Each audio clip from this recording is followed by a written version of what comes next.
ગણિતમાં અમુક આકારો ખાલી આકારો નથી હોતા, પણ એમાં સુંદર રહસ્યો છુપાયેલા હોય છે.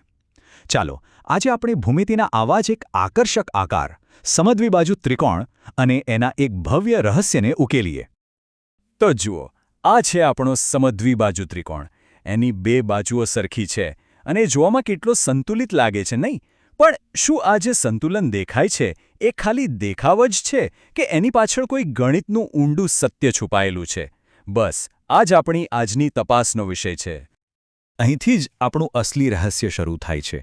આપણે એ તો જાણીએ છીએ કે એની બે બાજુઓ સરખી છે, પણ શું એનો મતલબ એવો થાય કે એ બાજુઓની બરાબર સામે જે ખૂણા છે એ પણ હંમેશા સરખા જ હોય?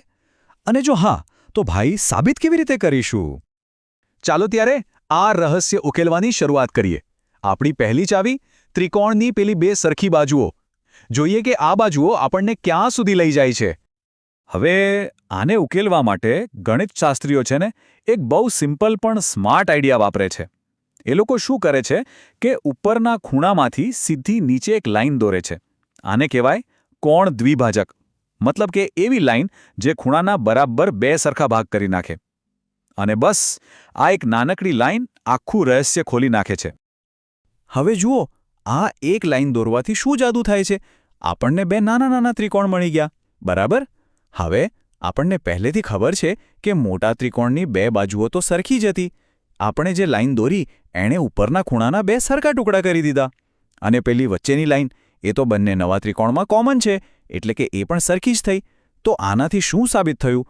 કે આ બંને નાના ત્રિકોણ એકબીજાની એકદમ કાર્બન કોપી છે.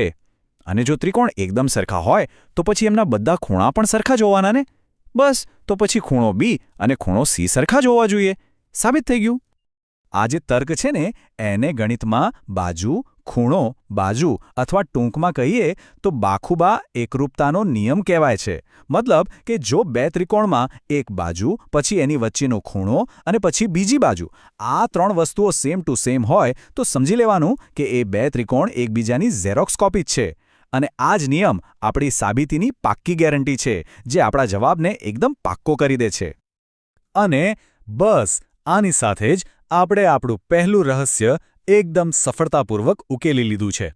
આપણે ગણિતના એક બહુ જ મહત્વના પ્રમેય સુધી પહોંચી ગયા છીએ કે જો કોઈ ત્રિકોણમાં બે બાજુઓ સરખી હોય તો એની બરાબર સામેના ખૂણા પણ સરખા જ હશે. સિમ્પલ. પણ વાર્તા અહીંયા પૂરી નથી થતી. ગણિતમાં છે ને હંમેશા એક નવો સવાલ ઊભો થાય છે. આપણે એ તો સાબિત કરી દીધું કે જો બાજુઓ સરખી તો ખૂણા સરખા, પણ શું આનાથી ઉલટું પણ સાચું છે? ચાલો હવે આ રહસ્યને બીજી બાજુથી જોઈએ. એક નવો સવાલ પૂછીએ. આ વખતે આપણી ચાવી બાજુઓ નથી પણ ખૂણા છે. જરા વિચારો કે આપણી પાસે એક ત્રિકોણ છે જેમાં આપણને પહેલેથી જ ખબર છે કે એના પાયાના બે ખૂણા એક સરખા છે. માની લો કે બંને 50 ડિગ્રીના છે. તો હવે સવાલ એ છે કે શું એમની સામેની બાજુઓ પણ સરખી જ હશે? તો આપણો મેઇન સવાલ આ છે, જો કોઈ ત્રિકોણમાં બે ખૂણા સરખા હોય તો શું એ ખૂણાઓની સામેની બાજુઓ પણ લંબાઈમાં સરખી જ હોવી જોઈએ? શું આ સંબંધ વન વે ટ્રાફિક છે કે પછી ટુ વે? અને જવાબ છે યસ, બિલકુલ. આ પણ એક પાક્કું ગાણિતિક સત્ય છે જેને પ્રમેય 7.3 તરીકે ઓળખવામાં આવે છે. એ કહે છે કે જો ખૂણા સરખા હોય તો તેમની સામેની બાજુઓ પણ સરખી જ હોય છે. લો, આપણું બીજું રહસ્ય પણ ઉકેલાઈ ગયું. તો હવે આપણે આ બંને શોધોને ભેગી કરીને આખું ચિત્ર જોઈએ. આ કંઈ ખાલી બે અલગ અલગ નિયમો નથી, પણ ભૂમિતિમાં છુપાયેલા એક ઊંડા અને સુંદર સંતુલનનો આખો કોન્સેપ્ટ છે. અને અહીંયા જ આખી વાતનો સાર આવી જાય છે. આ સંબંધ કોઈ વન વે રોડ નથી, પણ એક પરફેક્ટ ટુ વે સ્ટ્રીટ છે.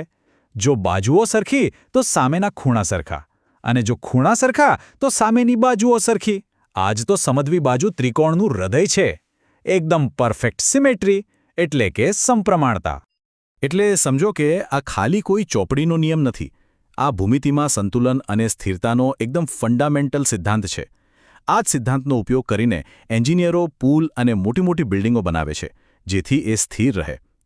પ્રકૃતિમાં પાંદડા અને પક્ષીઓની પાંખોમાં પણ આ જ સિમેટ્રી જોવા મળે છે, કારણ કે એનાથી કામ સહેલું અને અસરકારક બને છે. આકાર અને ખૂણા એકબીજા સાથે કેટલા મજબૂતીથી જોડાયેલા છે, નહીં? આ જે પરફેક્ટ સિમેટ્રી છે ને, એ ખાલી ચોપડીઓમાં નથી. આપણા ઘરના છાપરાથી લઈને પર્વતોની ટોચ સુધી આ ભૌમિતિક સત્ય બધે જ છે. તો હવે સવાલ એ છે કે આપણી આસપાસની દુનિયામાં, પ્રકૃતિમાં કે પછી માણસે બનાવેલી ડિઝાઇનમાં આ સંતુલન બીજે ક્યાં ક્યાં છુપાયેલું છે? જરા વિચારજો.